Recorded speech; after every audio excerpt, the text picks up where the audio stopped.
Je m'appelle David. Il y a eu un moment dans ma vie où je pensais que tout était parfait. Avez-vous déjà vu votre monde se renverser en un instant? Ou vu la personne en qui vous aviez le plus confiance vous blesser profondément? C'est mon histoire. Maintenant, je vous invite à me suivre dans ce voyage émotionnel. Si vous êtes prêts, commençons. Il y a 5 ans, j'ai épousé Rachel. Je l'ai toujours trouvée aimante et attentionnée. Ensemble, nous avons accueilli notre fille Émilie, l'amour de notre vie. Puis, la pandémie est arrivée. Et tout a changé. J'ai perdu mon emploi. Tandis que Rachel continuait à travailler au bureau, je faisais tout ce que je pouvais pour subvenir à nos besoins. Mais cette situation a créé des tensions dans notre mariage. Nous nous disputions de plus en plus souvent.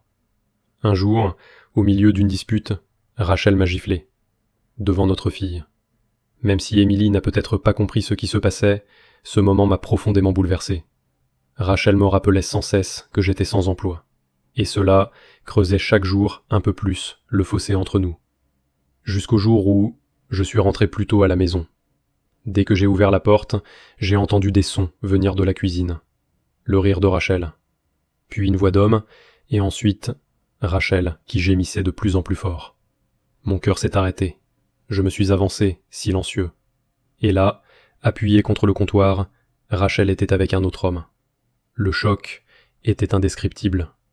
Quand elle m'a vu, ses yeux se sont remplis de terreur. Elle a crié « David !» L'homme s'est immédiatement éloigné d'elle. Je suis resté là, figé, incapable de parler ou de bouger. La peur dans les yeux de Rachel m'a fait comprendre que tout ce en quoi j'avais cru pendant des années n'était qu'un mensonge.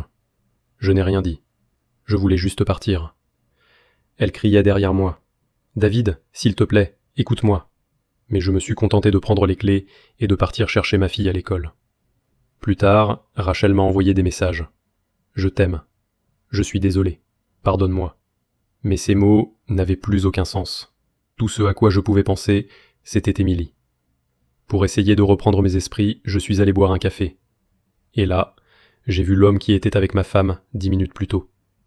Nos regards se sont croisés. Je voyais l'inquiétude dans ses yeux. Et j'ai voulu lui parler.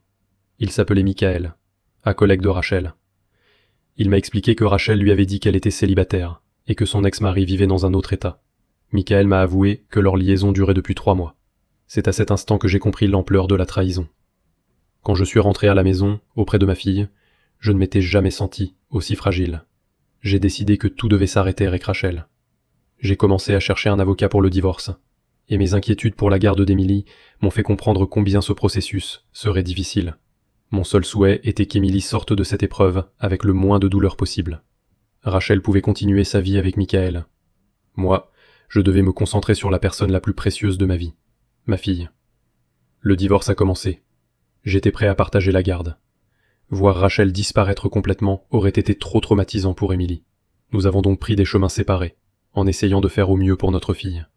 Avec le temps, j'ai compris à quel point cette épreuve m'avait changé. Partager mon histoire, c'est une façon d'alléger un peu la douleur. Aujourd'hui, je suis sur le point de commencer une nouvelle vie avec ma fille. Et même si mon cœur reste blessé, je regarde l'avenir avec espoir. Parce que chaque fois que je vois le sourire de ma fille, je me dis que, malgré tout, la vie vaut encore la peine d'être vécue. Merci d'avoir écouté mon histoire. Si elle vous a touché, n'oubliez pas de vous abonner et de laisser un commentaire. Et souvenez-vous, parfois, la douleur nous détruit, mais elle peut aussi nous reconstruire.